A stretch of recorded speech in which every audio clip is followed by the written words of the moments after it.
What's up, guys? Welcome to another episode of the No Fun League. Today we are power ranking every NFL team. Now, most power rankings you see, the Chiefs will be one, maybe the Lions or 49ers too. That's not how I'm going to do it. I'm going to do it based solely off of this week's performance, right? And then it'll build, like next week it'll be this week and last week, you know what I mean? But I'm not going to come into it with preconceived notions, which is why I did not do a power rankings before the season started. So let's get right into it with number 32, and it is obviously the Carolina Panthers. They looked awful. I think Dave Canales will end up doing a good job if he gets the time, but they are not off to a good start. Bryce Young did not look any better than last season. The defense, which was supposed to be decent, got ran on and passed on by the Saints to high heavens. So they are my 32nd ranked team. Number 31 is the Cleveland Browns. You have such a good roster. This is probably the best roster in the NFL. I think they're like one of the only teams that are paying this many people more than $10 million a year. However, you don't have a quarterback, so you are at 31 because you played really bad. Defense had its moments, but the offense could do nothing. And then when an offense isn't sustaining drives, that defense is going to get tired and let up some points, which is what happened. So they are my 31st ranked team. They looked awful yesterday or 2 days ago. The New York Giants, unfortunately, are my 30th ranked team. Once again, pretty good roster. O-line played well. You got a decent receiving core. You have good pieces on defense. Quarterback, massive flag currently. And on top of that, your defensive line, which is supposed to be the best unit on your team, did nothing outside of Dexter Lawrence against the Vikings, who don't even have that great of a line. So they are 30. 29, Cincinnati Bengals. You lose to the Patriots at home. The Patriots don't have Brady, Gronk, and Belichick anymore. They have Gerard Mayo, Jacoby Brissett, and Demario Douglas. Once again, I talked about this yesterday in my recap. They get off the slow starts, but this is awful. This is not good whatsoever by Cincinnati. 28, the New York Jets. Once again, a team coming in with really, really high hopes. Now you're playing away. It's a 3-hour time difference, Monday night game. It's against a really good team in the 49ers. But you need the offense to take time. A 40-year-old coming off an Achilles tear is not going to look good right away. And Aaron Rodgers played decent. But that defense, you're supposed to be the best unit in the league. You looked that way with Zach Wilson at quarterback. But you let Jordan Mason get 150 yards on you? Now, full credit to Jordan Mason getting a chance to start and taking a full advantage of it. But just a horrible, disgusting performance by the Jets yesterday. And once again, Robert Saleh, Joe Douglas, I don't want to call for people's jobs, but they probably should have lost their job in this offseason. They're just attached to Aaron, which is why they kept it. But just an overall mismanagement of the roster and everything else. And it's very clear when you let Bryce Huff go, you trade away John Franklin Myers, and then you rely on Hassan Reddick for your edge rush, and then he doesn't show up because you don't get a contract signed before you trade a third-round pick for him. Just absolutely awful. 27, the Atlanta Falcons, another team with a quarterback that's old coming off an Achilles tear. They didn't look great. They looked better than the Jets, at least defensively. They didn't give up a touchdown. But, once again, this offense will take time. I have faith in Zach Robinson. I have faith in Kirk Cousins once he's fully healthy. I don't think he's fully healthy yet. I honestly think that they should have started Penix for a few games before letting Kirk start because it's just easier to just let him fully get right in practice and everything else. Yet another reason why preseason is important, but we'll get into that tomorrow. 26, the Las Vegas Raiders. Now, this is one of the only games that I didn't watch because it looked kind of boring, honestly. The fight was cool. No one's getting suspended, which is good for both teams. But, you're going to struggle with Gardner Minshew quarterback. But once again, I expected the defense to do good. I didn't expect the defensive line with Christian Wilkins and Max Crosby to let up 135 yards to J.K. Dobbins coming off an Achilles tear. So, be better, Raiders defense. 25, the Commanders. Once again, absolutely putrid performance defensively. But Jaden Daniels had some encouraging moments, so I'll give them that. They have to figure out a way to get the pass-catching weapons involved so he's not just running around. But they play the Giants defense next week, so I'm sure that they'll look like absolutely. I'm sure he'll look like rookie Cam Newton next week. At 24, I got the Denver Broncos. Yet another team with a rookie quarterback whose defense did not perform well. I thought that Bo Nix was okay. Obviously, he has some plays that he wants to get back. But he was okay. He didn't light the world on fire, but he wasn't absolutely awful either. And once again, there's room for improvement in a lot of venues for this team right now. The run game, especially with a rookie quarterback.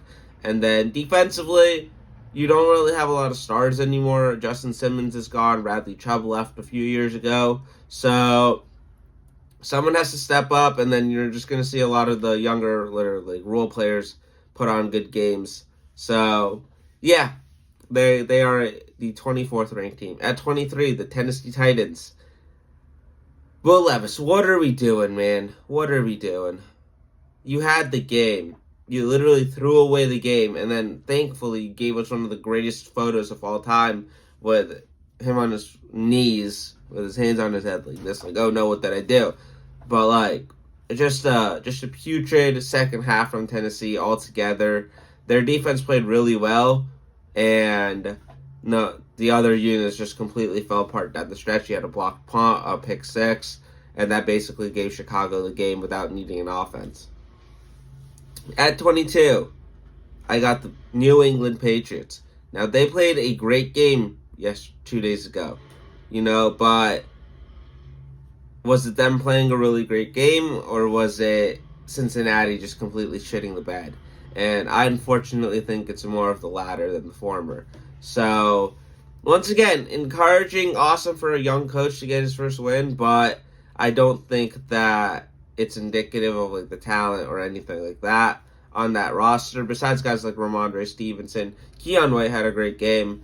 But yeah, they are my 22nd ranked team for now. At 21, I have the Jacksonville Jaguars. Once again, you're out to a lead, you blow it, you end up losing to Miami. Miami started off slow. There's a lot of other things that they were probably thinking about, especially guys like Calais Campbell and Tyreek Hill. Then they start getting their offense going in the second half, and Jacksonville completely crumbles. I'm looking for a consistency from this team, and I haven't seen it since Doug Peterson took over. Now, he's a hell of a lot better than Urban Meyer, but, I would probably be a better head coach than Urban Meyer. And then on top of that, you got, you just pick Trevor Lawrence, the optics of everything. You lose Calvin Ridley after trading for him. I just want to see consistency from this team.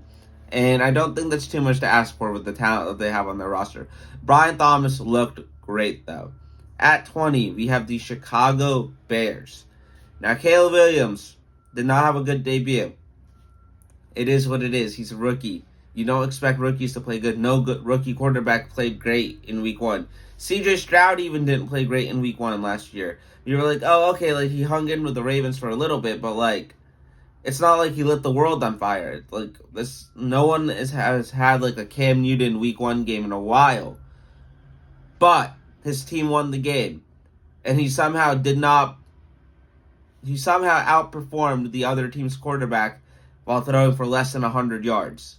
Which I didn't know was possible. But, with Will Levis just throwing the game away, like I said with the Titans, it was extremely beneficial for Caleb Williams on the Bears. And I was listening to the Green Lights podcast, and Bo Allen made a great point where even if you play bad, you would rather have your rookie quarterback play bad and win a game just for to get that boost in morale than have a great game and lose. Because I feel like a couple of those stacked up is a lot worse for your mental psyche than winning bad games. And also what we learned is that this Bears defense, this Bears special teams, they're ready. They are good units, if not on the cusp of becoming elite units. So if the Bears offense gets figured out with all the talent that they have, this team is going to be so exciting to watch. At 19, I have the Colts, another team where, they lost, but I think everybody came away being like, oh, okay, this team can be for real. Anthony Richardson completed less than 50% of his passes, but with those passes, he threw some of the nicest balls I've ever seen in my entire life. That throw to Alec Pierce will live in my mind forever. Defensively, they played decent. They got ran on a little bit. I don't know if they were expecting to be run on. I don't know what the game plan was. But that's a little surprising when you got DeForest Buckner, Grover Stewart, Kwity Paye, and you just drafted Letu. I expected the line to be a little bit better, but they'll take some time to gel. Overall, I think this team is really talented, and I was encouraged by the pass catchers stepping up because I think this is like the best Alec Pierce game in his career. We all know what Pittman can do. Jonathan Taylor's a great running back. So I think this was encouraging for them. At 18, I have the Packers. Now, they looked really, really good for some parts of Friday. And on other parts, they looked absolutely awful. Now, defensively, I'm challenging them. Now, they play the Colts this week. I need them to come away with at least 2 turnovers and keep the Colts under 30 points. Now, it'll be hard because you don't have your starting quarterback. I believe you're starting Malik Willis. But, defensively, now you're going to have to be responsible for winning games while Jordan Love is hurt. So I want to see if they can take up that responsibility because the Packers' defense has underperformed for the last decade.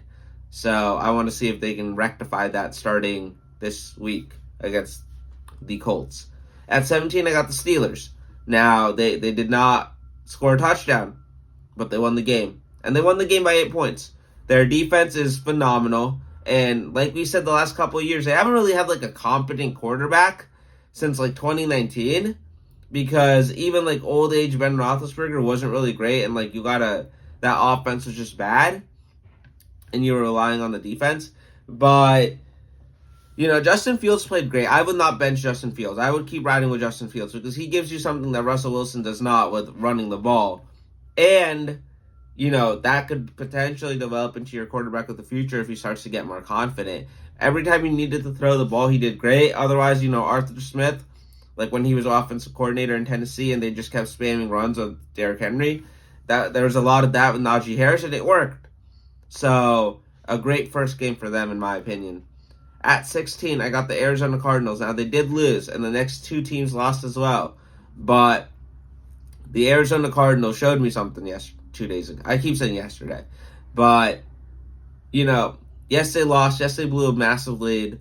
But this is a really young team. Kyler Murray looks like a guy that can win you a Super Bowl at some point in his career if you make this team just a little bit better. Defense definitely needs work, and we saw that in the second half. But really like what I saw from them so far. 15, the LA Rams.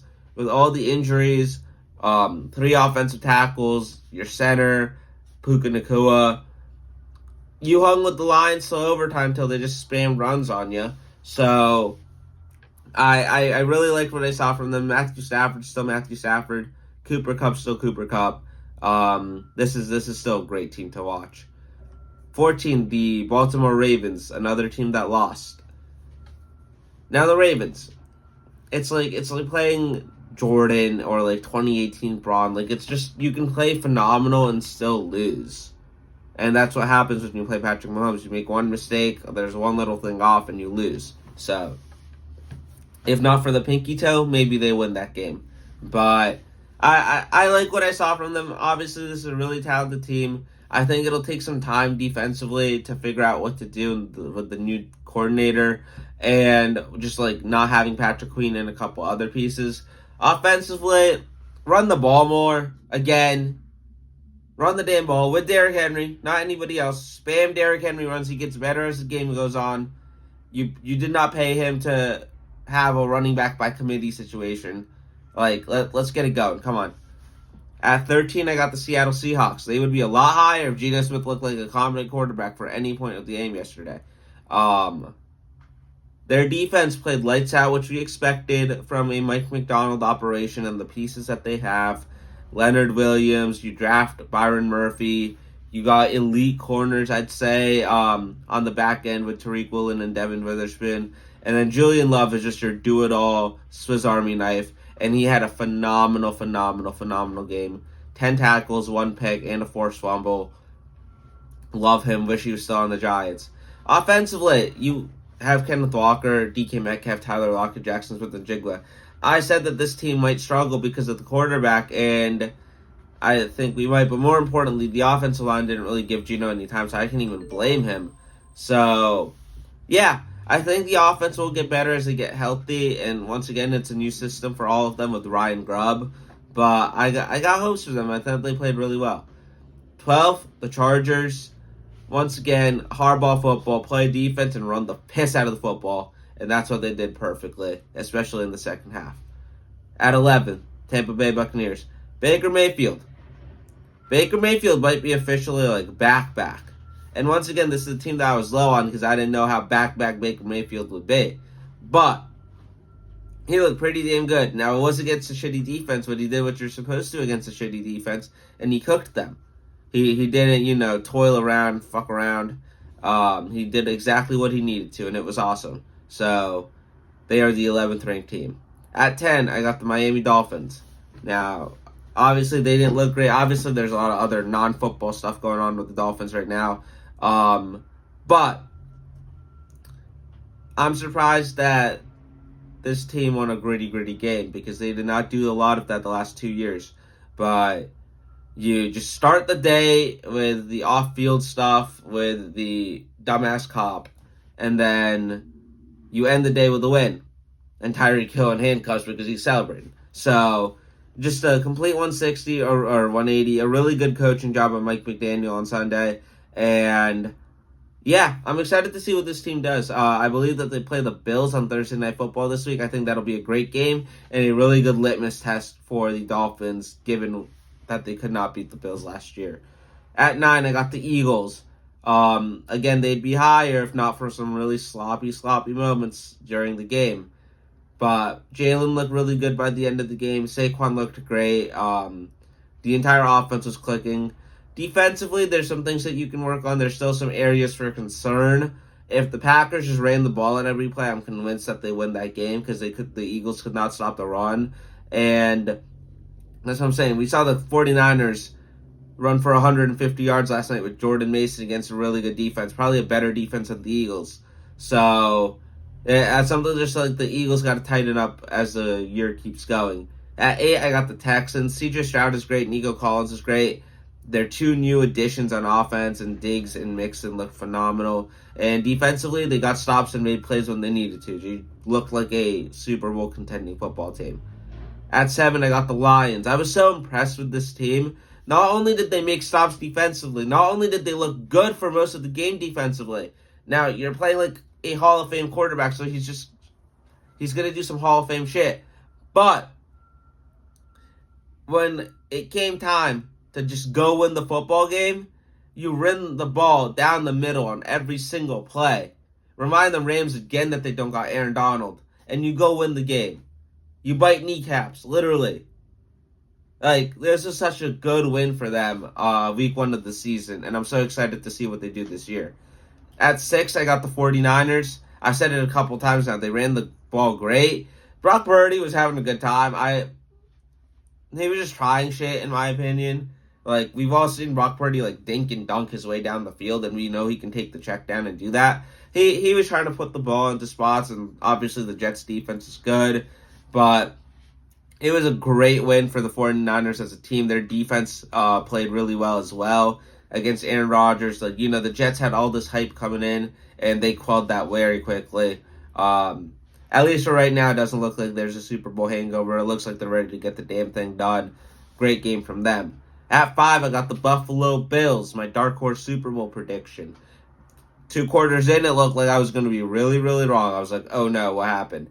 And then Josh Allen started doing Josh Allen things, hurtling into the end zone, and using his brain. Like, a lot of the touchdowns, a lot of the successful plays on offense were audibles that he called at the line. So I was really impressed with that, and I'm excited to see what this team does. Like I said, Bills-Dolphins this week, Thursday Night Football, should be a phenomenal game.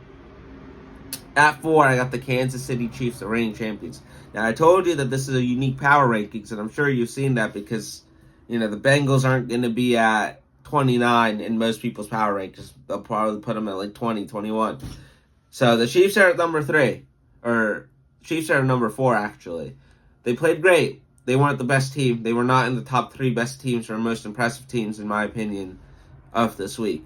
But the Chiefs are the Chiefs. And now you just put Xavier Worthy on the team, and we haven't even seen them with Hollywood Brown. I think this team is going to be awesome. I cannot wait to see them at full strength. At 3, I got the Minnesota Vikings. Darnold season, baby. I might get a Darnold jersey.